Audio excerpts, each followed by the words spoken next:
السلام علیکم حاضرین کرام، ایک دفعہ کا ذکر ہے سیدنا عبداللہ بن عمر رضی اللہ تعالی عنہ ایک دن مدینہ کے قریب اپنے ساتھیوں کے ساتھ صحرا میں تھے اور بیٹے کھانا کھا رہے تھے کہ وہاں سے ایک چرواہے کا گزر ہوا۔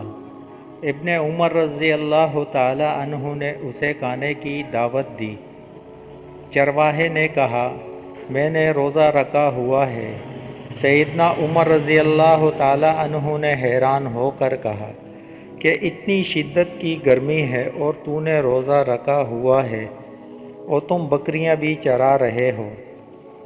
پھر حضرت عمر رضی اللہ تعالی عنہ نے اس کی دیانتداری اور تقوی کا امتحان لینا چاہا اور کہا، کیا تم ان بکریوں میں سے ایک بکری ہمیں بیچ سکتے ہو؟ ہم تمہیں اس کی قیمت بھی دیں گے اور کچھ گوشت بھی دیں گے جس سے تم اپنا روزہ بھی افطار کر سکتے ہو۔ چرواہا بولا، یہ میری بکریاں نہیں ہیں، یہ میرے مالک کی بکریاں ہیں۔ سیدنا عمر بن رضی اللہ تعالی عنہ فرمانے لگے، اپنے مالک سے کہنا کہ ایک بکری کو بھیڑیا کھا گیا ہے۔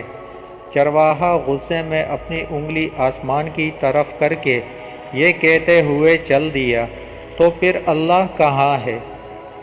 ابن عمر رضی اللہ عنہما بار بار چرواہے کی بات کو دہراتے جا رہے تھے کہ اللہ کہاں ہے، اللہ کہاں ہے، اور روتے جا رہے تھے۔ اور جب سیدنا عبداللہ بن عمر رضی اللہ عنہما مدینہ پہنچے، چرواہے کے مالک کو ملے، اس سے بکریاں اور چرواہا خریدا اور اسے آزاد کر دیا اور بکریاں بھی اسی کو دے دیں، اور اسے کہا کہ تمہارے ایک جملے نے مجھے آزاد کروا دیا۔